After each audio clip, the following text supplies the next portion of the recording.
let me share Hi. my screen. Let me share my screen so that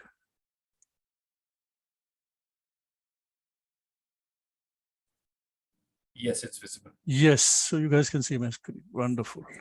You can see me as well, right? Yep. Okay, good.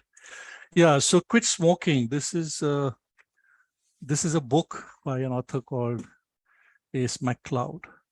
And you would have heard the phrase that I read so much about the ill effects of smoking that I totally gave up reading. So but it didn't happen in my case. This book was partially instrumental, and it helped me kind of, take this journey. So more about this book later, but I think I'm very happy to be here on this vitamin session, because I think Harbinger has decided to celebrate this quarter as We Care, and I'm happy to share. And though my story is about smoking, I'm sure you guys will see traces and probably correlate with any other addiction or habit.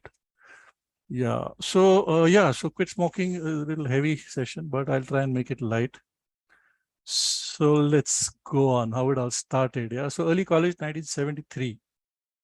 I was in Ferguson College, and a bunch of us, about 12 of us, decided to take a cycle ride to Mahabaleshwar. So those days, college was on cycle or bus.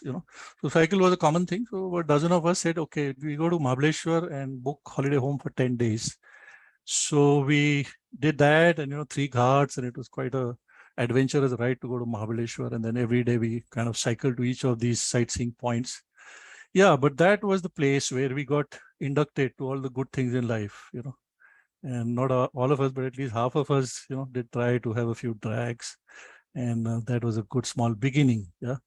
And then thereafter, we kept looking forward to more such trips, and, life continued. And in the second year, I got a buddy. His name was Anil Bhatnagar. His dad was the head of the English department at NDA, and he was a heavy smoker. But the peculiar thing was this guy used to be always in white shirt, white pant, white belt, white shoes, white socks, and white cigarette. So he he made a style statement, and his son Anil was in love with him, and he wanted to smoke desperately, but he was not allowed to do that in the house. So he did that in the college. So during the breaks, I and he, we used to walk down from the back gate of Ferguson down that BMCC road to the cigarette joint next to Rupali. So we used to go there, and he used to buy the most expensive non-filter cigarette. That time it was Capstan, and it used to cost 19 paisa. So the guys to buy and smoke, and I used to watch him. And then after some time, I kind of started taking a few drags from him, and enjoying as well. But then I realized that I can't deprive him of his full cigarette all the time. So then I started buying my own cigarette, and that's how it all started. Yeah. Then, so talking about borrowing, or talking about bumming a few drags for a cigarette, I'm reminded of a story that was popular with all smokers. And let me just share that with you. And there is no ill will or, any negative feelings here, but it's a joke. So there is this guy who's going around asking for a cigarette. So he goes to a Gujarati and says, "Bhai, मेरे को एक cigarette दे देना." तो गुजराती भैया उसको देखता है और छुपा देता है सिगरेट, और बोलता है, अरे यार मैंने तो 1 हफ्ता पहले छोड़ दी सिगरेट, तो मेरे पास तो है नहीं cigarette. Then this guy goes to a Maharashtrian and says, भाऊ मला एक सिगरेट द्या ना. तो भाऊ looks up and says, ठीक आहे, आता घे, पुढच्या वेळेस आपली आपली विकत आणायची. So he says, ठीक आहे. Then he goes for the next one to a Punjabi and says, प्राजी मेरे को सिगरेट देना. तो प्राजी बोलता है, एक नहीं यार, 2 ले ले, कोई problem. Then he goes to a Bengali. The Bengali sees him coming and hides his cigarette and says, यार अब भी बुझाई मैंने, लास्ट वाली सिगरेट अब भी बुझाई मैंने, खत्म हो गई मेरी.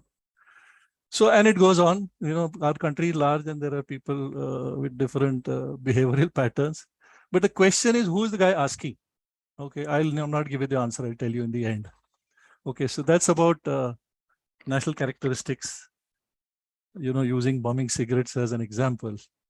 So then, of course, there were great promotion schemes happening. So I remember in college, there was a scheme, there was a BD launched called Rose BD. And they said, iCard dikhao and get 50% discount. I mean, that's crazy. So, there was a long rush and people started having BDs. Yeah.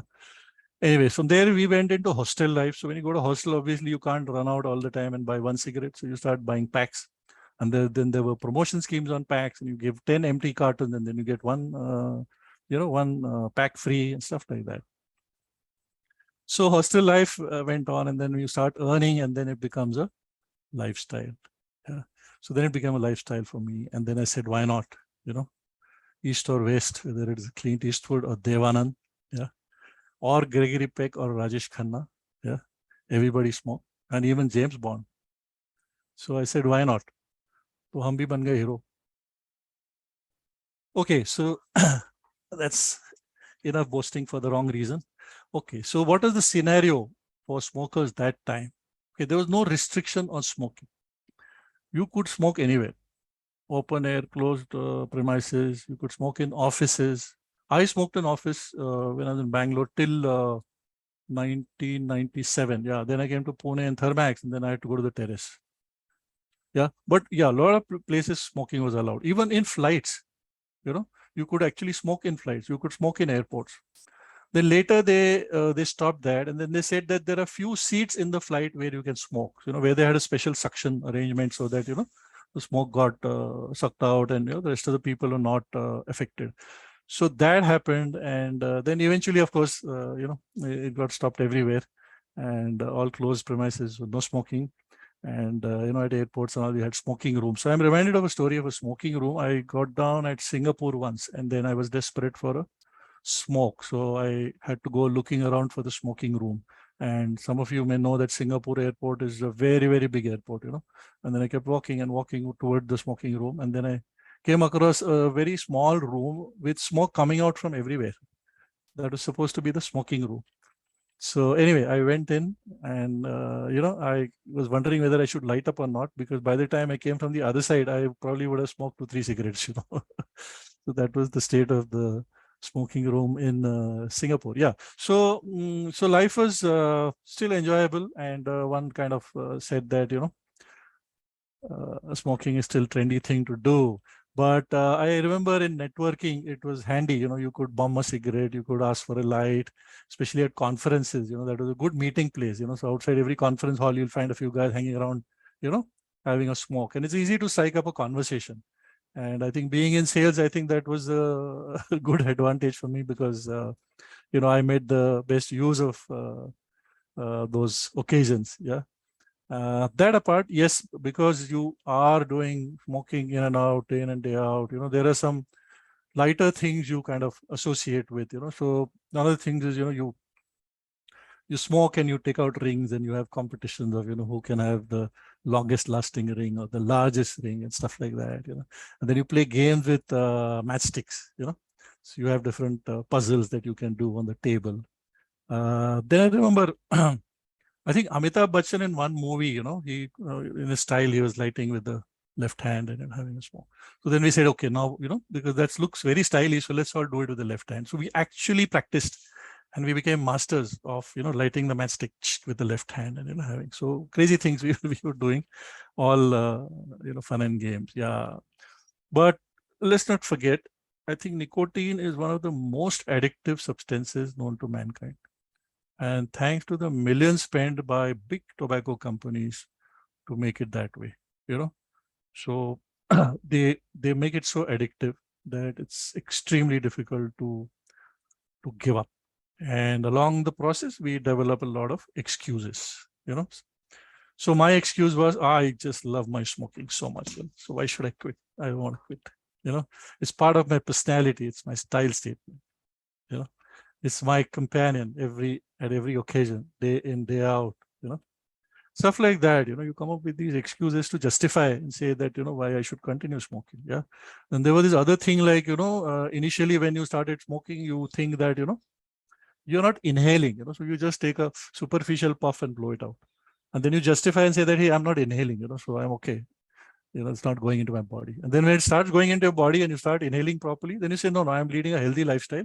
So nothing will happen to me, So I do my exercise and I do this and I do that, So there's a lot of justification that is available. Yeah. This one we already looked at, the lighter ones, I read so much about the ill effect of smoking that I totally gave up reading.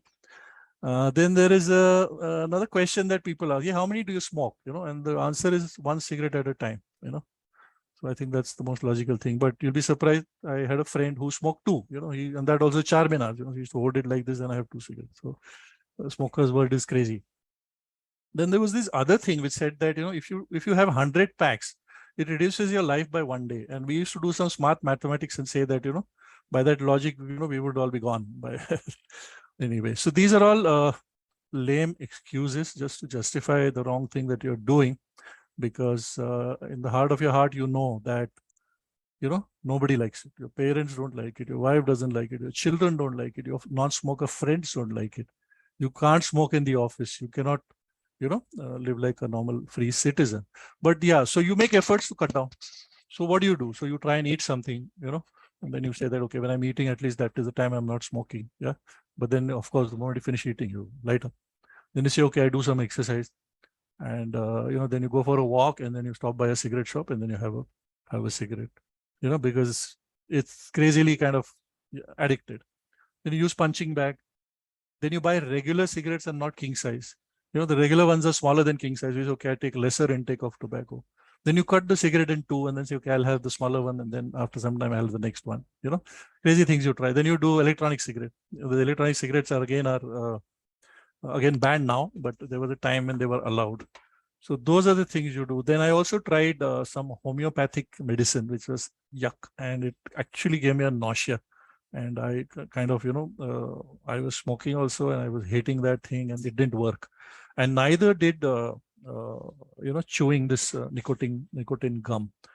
So yeah, but I think all smokers try and make this effort, and then try that it works, but it doesn't.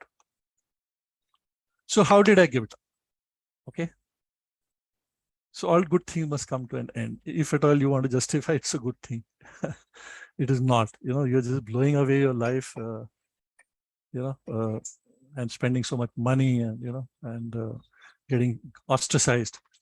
Yeah. So I must thank NHS. NHS is the National Health Service. I happen to be in the UK in I think I was there for 3 years, 2006 to 2008, 9. So this is 2008, so there is National Health Service. So what happens in London is that the good old post, is very active. And every day in your post box, you'll find one, big bundle of letters and stuff like that, So I used to get letters from NHS saying that, are you a smoker? And, why don't you come and join our smokers meet and all that. So I was ignoring those, But one fine day I got an invite, which when I opened up, it opened up like a long cigarette.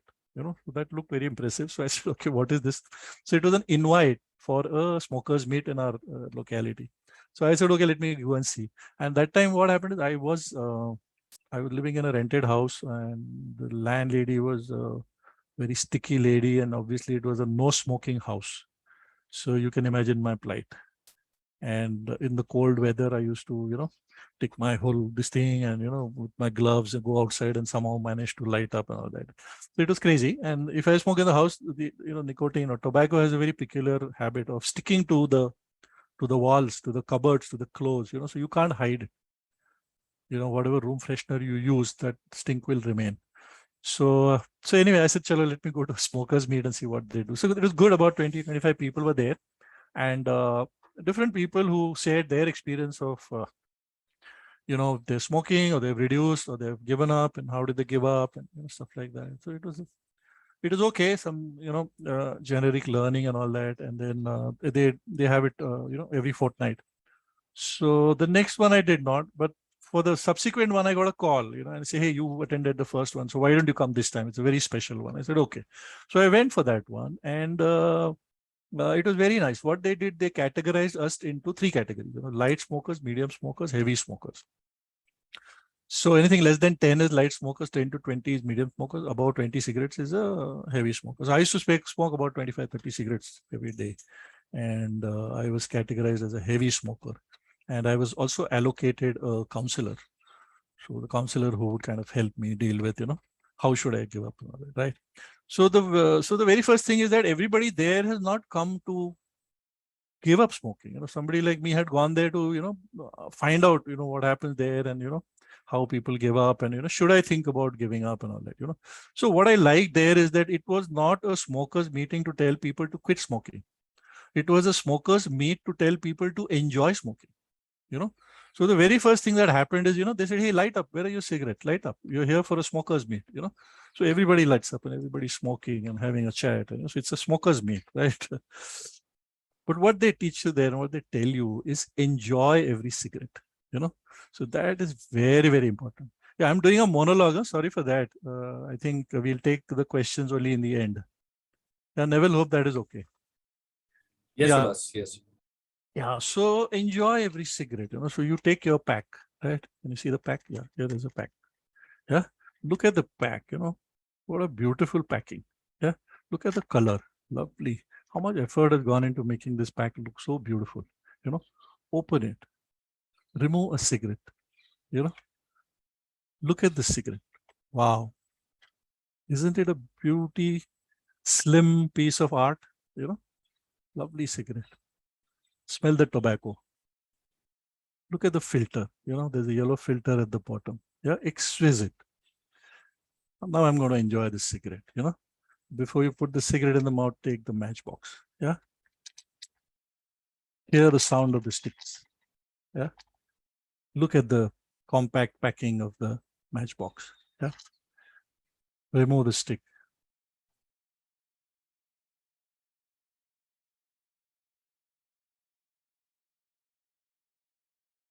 Enjoy the puff. You get what I'm saying?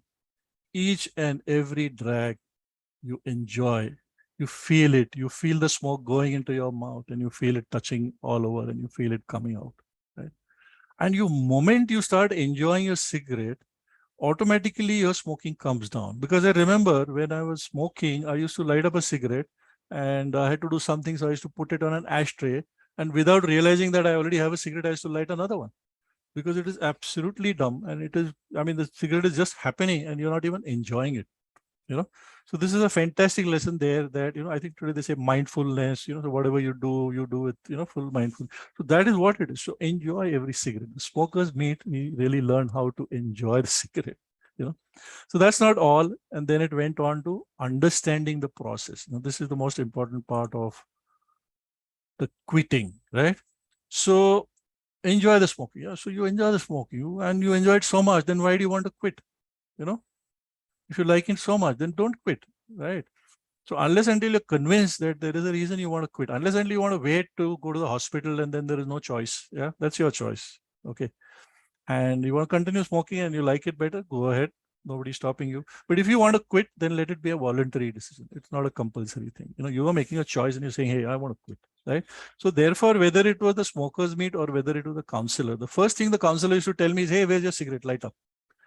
So I have to light up, and then that's how the whole thing started. Because nobody's telling you to quit. You are the one who's got to decide to quit. Okay, then what happened over the next few weeks and months was a lot of reading books, watching videos, about motivation, about addiction, about habits, about human behavior, about you must have heard about The Secret, law of attraction. If you really want something desperately, it happens. The whole universe comes together and makes it happen. And so you actually start believing in that and you actually make it happen. So that's the whole funda of getting psyched up and getting ready to quit smoking, right? And while you're doing all this, you continue your smoking. Whatever, 20-25 cigarettes, yeah, you're not stopping. You're doing that and you're trying to become more aware and educate yourself and see that, okay, let me learn all these things, and that's where this character called Nitch came in, Nitch, Nitch, which is a nicotine itch. So the book cover I showed you in the beginning, Quit Smoking, and the author called Ace McLeod. So in that book, there is a character called Nitch, which is nicotine itch. Now this character is painted like a tiny evil looking character with, ugly teeth.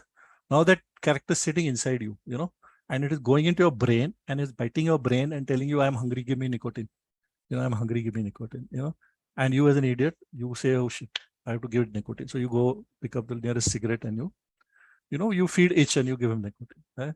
And then another 10-15 minutes and Nitch is mad again, he's getting at you and say, hey, give me nicotine, So there are times when you don't have cigarettes and you kind of bear the weather and you go all the way out, in the darkness, in the night or wherever, to go and get a pack of cigarette because you become desperate, you become addicted, So you become aware of this character called Nitch and how it is eating you and how it is ruining you and how it is, ruling your life, So you read more about dealing with addiction, and then the most interesting part you want to understand is there are 3 reasons why you smoke. There is an emotional reason, there is a habitual reason, and there is a chemical reason. Okay, 3 distinct reasons why one smokes. Okay, so once you understand what these are, then you spend the next couple of weeks, months, whatever, in terms of continue your smoking, but identify, am I having this cigarette because out of habit? Am I having this because, there is some emotional element playing, or it is just a chemical craving, So you spend some time identifying your smoking pattern. Okay, and then you say, hey, this is the one that I'm having. So, the moment I get up, I want to have a cigarette, because it's a habit. The moment I have a cup of tea, I want to have a cigarette. The moment I'm reading a newspaper, I want to have a cigarette, So those are all habit cigarettes, So you identify, okay, which are the ones that are habit cigarettes. Then there are those that are emotional, Your wife, there is a different emotion you want to light up. Somebody knocks at the door and then you want to light up a cigarette, So anything happens that makes you happy, sad, anxious, scared, you want to light up. So you identify the pattern and say, okay, these are the emotional cigarettes. And then there is a third category which you can't figure out, but you're desperate. And that is the role that niche is playing, Eating your head and saying, give me nicotine. So you identify all that and then you continue smoking. And then they say, okay, now the first cigarette that you can control is the one out of habit, because that is serving no purpose, It is just because you're used to it and you don't even know whether you're smoking or not, So you try and deal with it and you cut that off, So you spend time, and then having identified, then you say, okay, I will not have this habit cigarette. Okay, and then there are some techniques you learn. So there is a 30-second technique. So the moment you get an urge, the moment you go to the cigarette packet, you count till 30 or 60, and then that, thing will go away and you will not really want to do that, or you can at least delay it, So stuff like that you do, and then you deal with your habit. Once you kind of think that, okay, now I have got a hang of it, and then you say, okay, now let me look at the emotional part. And then you look at those kind of cigarettes you have, and do you really need it? Am I so weak that I need to have a cigarette to balance myself? You ask those questions to yourself, and then you are able to cut down. So in the first month, from 25, I went to 20. I say, okay, good, some progress, So I got rid of some of the habit ones and maybe one odd emotional one. Then the next couple of months I again worked, and I got it. I came down to about 15, so 3 months gone and I was at 15, and I thought that's a great achievement because I've cut off 10 cigarettes. So now when I was 15, I thought that, I more or less know I've got a control or at least hang off these cigarettes. I'm smoking, but I know that this is a habitual and, I may be able to do without it. But I think now the craving is there and I don't know how to deal with it. So that is the time they give you nicotine patches. Okay. Now these nicotine patches are of different grades. So being a heavy smoker, I had a heavy patch for the first month. Yeah, I think I have it here.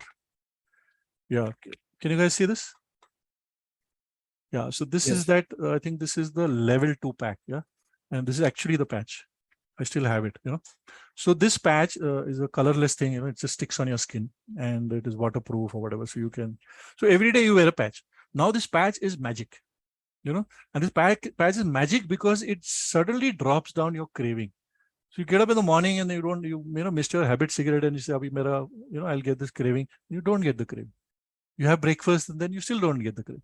But then you're frustrated and say, okay, let me still smoke. You may still smoke, which I did. So with the heavy patch, after another month or something, I came down to about 10 cigarettes. Yeah. Then I went to the medium patch and then I went to the light patch. So that is 3 months, 3 full months. So 3 months of dealing with habit and emotion and 3 months of dealing with niche, through the nicotine patch. And you will not believe that toward the end, I was on some, 4 or 5 cigarettes. And that also I was having just for fun, because I said, okay, I smoke, so let me enjoy, So till the last day I smoked and I was kind of ready for my quitting. So I went, so some of the stuff I've written there, so you do positive affirmation, then you do visualization, you visualize yourself as a non-smoker and a healthy person and all those things you do. It's, you read about and laugh, but those things actually work. Okay. And I already told you, period is up to you. You want to do it in 1 month. So there is a method called cold turkey method. So there are some people who are very good at that. They can just decide and say, boss, finish. This is my last cigarette. I'm not going to smoke anymore. And that is very good. My brother-in-law does that, but after every 2-3 weeks, he's back to his smoking. Maybe after 2-3 months. So But there are some people who actually have used cold turkey and just quit because they have very strong willpower, right? The method I chose was slow and easy, and it was not torturous. It was a very scientific and well thought out method. So I chose it. It was good. So on the last day, I said, okay, now I want to quit. So my wife and daughter, they were spending time with me sometime, and then in Pune. So that night they were coming from Pune. So I went to Heathrow Airport. I bought a packet. Actually, I was searching for that packet. I couldn't find it today. Otherwise, I would have shown you. It has the date. And I smoked 1, 2, 3, 4 cigarettes, one after the other. Then I stamped the 4th cigarette and said, that's it, no more. Okay. And I closed the pack, and that pack still has 16 cigarettes remaining in it. And you know how close I was to it. So I've kept that as a souvenir with myself. Yeah. And then I received my wife and daughter, and I said, hey, I quit smoking. Of course, there was some initial trouble, but then now it's 12 years that I haven't smoked. So that is my story. And what am I enjoying now? I'm enjoying a smoke-free life. I'm no longer a slave of the tobacco. My taste buds, my food is, because if you're smoking, you don't really enjoy food because the taste is gone. So now the taste buds come back, and you really enjoy the food. Free breathing. You feel so much more lighter. I my voice was croaky. Even today, I had to do this coughing in the morning. And that's the kind of, because 33 years I smoked. So 33 years of smoking has, really spoiled my throat. So my voice has become clearer. I'm even trying singing now, So I've taken up some hobby singing, and that is what I'm doing. I have cleaner nails. The smokers, what happens? Your whole nails, everything becomes yellow and black. Your lips become black, so all that kind of goes away. And I think it feels good to do exercise because you feel that much more lighter. You're not looked down upon. You're not ostracized. You're not shunted around. And savings. Can you imagine? In India, that time, the cigarette 120 ka pack was costing about 80 rupees. And the same pack in the UK, I was paying £5.5. So it was killing, So 33 years of smoking, okay, I will leave the calculation aside. But yes, more hugs and from friends and from family, yeah. And you suddenly feel like a more loving creature. And you really enjoy this kind of, life. Yeah. So health is wealth and health is happiness. Everything else comes next. And if you follow a good quitting process, then chances are that you will not restart. So, for example, I have managed for 12 years, and I don't hate cigarettes. I still enjoy the whiff of smoke. And as I pass by a cigarette shop, I kind of enjoy that. And if somebody's smoking, I go and sit next to him. So I'm okay with that. But I'm not tempted to pick up a cigarette and light myself and get back to that. So that will not happen. It'll never happen. Yeah. So if there's a will, there is always a way. So thank you very much, guys. I hope there was some value in what I shared, and wish you a happy non-smoking or whatever addiction you want to get rid of for yourself or the others. And all the best. Thank you so much. If you have questions, we can take them. This was so super, Rolas. Amazing. Kushan has raised his hand. Kushan, you just need to unmute yourself and go ahead and ask the question. Thanks, Nabil. And Ulas, this is very amazing story which you have just presented with your real-time experience. No need to hesitate and mention this. I'm one of kind of you. I've tried every possible way. The 21 days of practice, which is a rule. We always talk about, if you skip something for 21 days, you are going to get out of it. And we always talk about you replace with something, replacement, like, going with some non-nicotine kind of stuff, you will leave it. I did all level my best. How do you manage the stress? I did all level best. I did try it for 21 days of non-smoking days. Last year we had a pandemic, where the entire, shop was closed. You won't have the access to the grocery shops, and you won't get the access of this, cigarettes. Honestly speaking, almost 2 months, there's no cigarette available in the market. If you have to buy it, you have to buy it at the 3 to 4 times original cost. So I did try that, and wo bhi kiya, ye bhi kiya. Mm. It'll Yeah, be- Kushan. Yeah.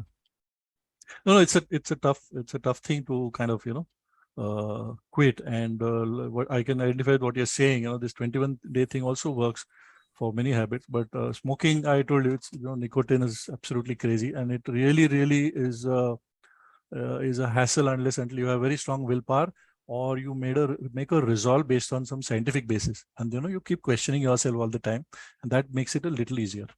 Mhm. So you have to counter that urge to smoke with something else, and that something else doesn't have to be raw tobacco or some chewing gum or biscuit or something else. It doesn't have to be, because I didn't use any replacement.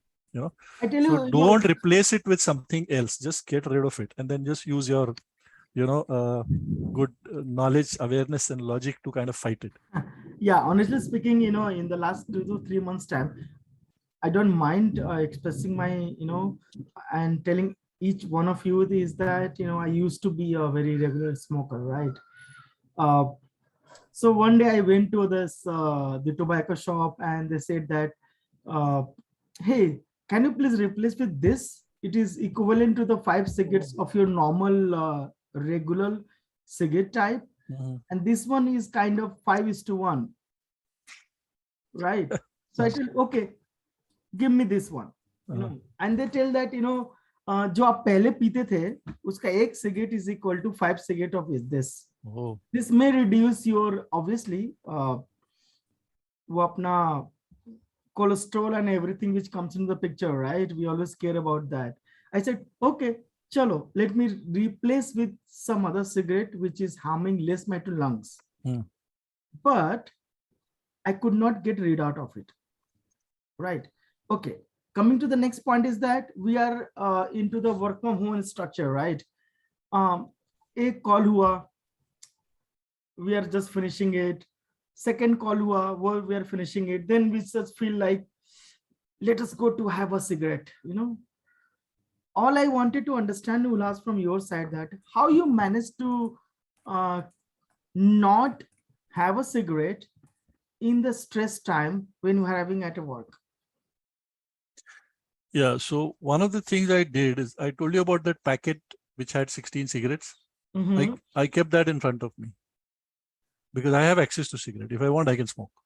Yeah. So the question I asked myself, do I want? I mean, I spent 6 months doing all this, Right. I learned about it. I put that patch, and I came down. Do I want to kind of, forget about all that and, have this cigarette? Is this so important? And then again, use identify and say, hey, I mean, I wanted, is it because of chemical craving? Yes, I can handle that, So chemical craving, one of the best things that works is delay. So 30 seconds, 60 seconds, just delay it, and that craving will go. It is a pain. And initially, I mean, so initially when I gave up and my wife and daughter came, so I did not anticipate that, I may be, very erratic and very frustrated and stuff like that. And I ended up myself in a double problem. One is I was fighting the addiction and I'm not going to smoke. And second is I had to manage that I don't go overboard in, being very abrasive with them. So that is very, That's very good. a very good question I'm having to you for now, is that when you are, you know that your cigarette is harming you, and you go through some medical checkups. Honestly speaking, I've gone through some angiography and everything, and the doctor told that, hey, your heart is very clean. You don't have any blockage at all. And by that time, I was so afraid of the cigarette.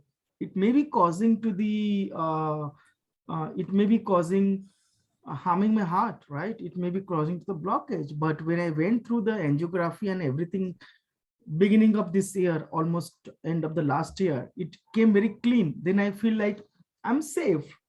But did you check your lungs also? Because you should check. Everything has been checked, Yeah, and they said that you are clean and clear.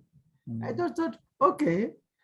I know that's another excuse we use. So nothing wrong with me. I'm fine. So I can continue smoking. So that gave me another I Yeah. would not say confidence, but that did not let me to stop my cigarette, because when I we came got to a know, question So on the question, on the chat, yeah, from Mohini Raj. It says, so Kushan, just one thing. Kushan, what you need to do is ask yourself, do you want to quit? If if you have a convincing answer for that, then part of your problem will be over. Yeah. Thanks a lot. Thanks, Kushan. Your Yeah. Yeah. story is very much encouraging, and definitely I will try to implement here. Yeah. Thanks, Kushan. Yeah. So guys, Naveen. we're out of time. Moni Raj is asking a question. What do you think about the advertisements shown in between by movies, by government? Smoking is injurious to health and people have mouth cancers. And he personally hates such advertisements coming between entertainment. So he's asking you, do you think that these advertisements actually help in quitting? Yeah. My personal view is that they don't help at all. You tend to switch off or look away because they're so ugly and so terrible. Thank goodness when I was smoking, the cigarette packets were not that bad. If you look at a cigarette packet today, it has a picture of an infected lung. I don't know what all it has here. It is very repulsive, but I don't think it is helping in any way to make people think, "Yeah, this is bad. I should not smoke." No, I think it's a different kind of pattern of thinking that brings about the transformation of not wanting to smoke and not these ads. I think somebody should take up and say, "Yeah, don't stop showing these ads." And stop painting bad pictures on, on the cigarette packs. It doesn't work. Yeah, so that's my view. I think it's a complete waste. Vikalp, you have a question. Just unmute yourself and speak, please. Yeah, so I'll just like to share one of my experience, which I believe that helped me. So if that adds up and it helps somebody, so I'll be more than happy. So I used to smoke from since I was 18 years old, and I smoked till I was 24. And one day, I decided it's high time that I should stop smoking. So the first thing that I started discussing it with my that time girlfriend and to-be wife, that I'm going to stop smoking. She said, "Yeah, go ahead." And so first think of the reason why you started smoking. So I know it was all friends, and how they beautifully Ullas narrated the story how we generally start. So that was the reason why I started smoking. So she just told me one line. So are you smoking with those guys? Are you enjoying that? Are you having the same fun that you were having while you were smoking with them? I said, no, I never had that fun in last 3 years, 3.5 years, because we are all in different places. We don't smoke together, so that fun is not there. So she said, no, then why smoke? If you're not enjoying that, if you're not having that fun, why smoke? And I mean, I have been lucky in that sense that I started giving myself this question every time I had an urge to smoke. That why am I smoking? No, I'll smoke the cigarette when I'm with my friends, when I'm with those friends of college days where we used to enjoy a smoke together. And luckily, 11 of us were able to quit smoking because of this, just this one reason that when will you all be together? All 11 of us will be together. We'll smoke, because that's how we started. So we said we'll smoke when we are all together now. And I mean, God Very bless. We nice. haven't. That's fantastic. Fantastic. Yeah. Lovely story, Very Vikalp. good story. Yeah, I think maybe we have time for one question. Sandeep, Sandeep, yeah. you put up your hand. Yeah, okay. So thanks, Ullas. This is amazing. And I think this applies to any kind of addiction, not just smoking. Yeah, as you rightly said.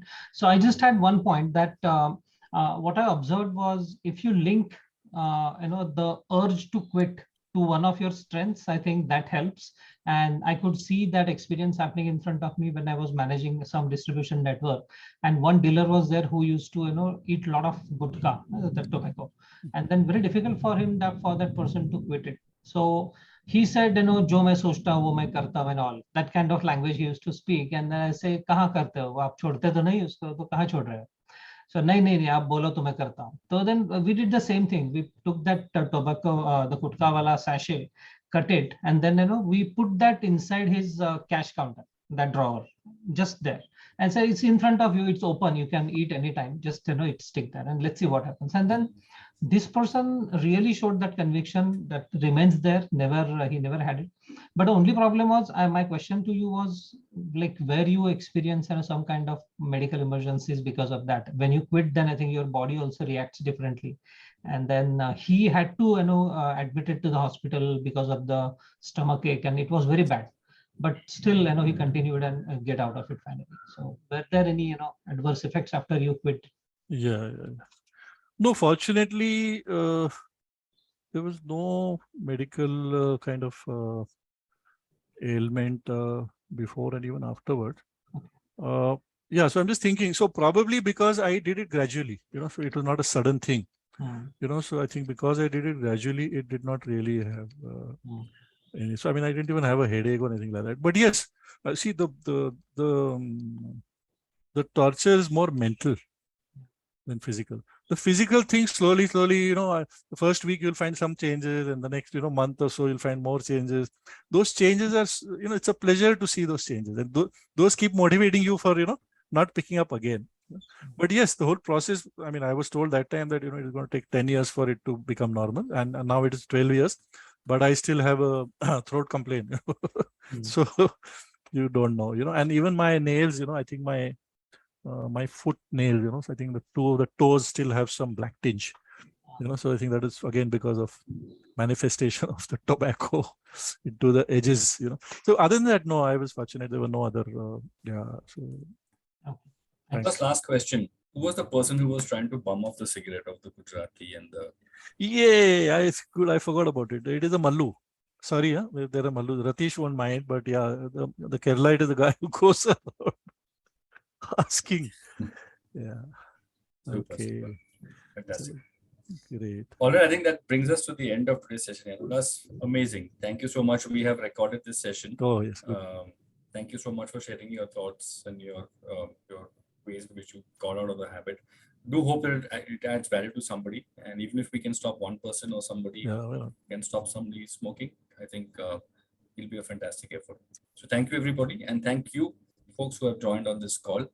Appreciate your time and have a great weekend. Bye. Thanks a lot. Bye-bye. Thank you, Lars. Bye. Bye-bye. Bye.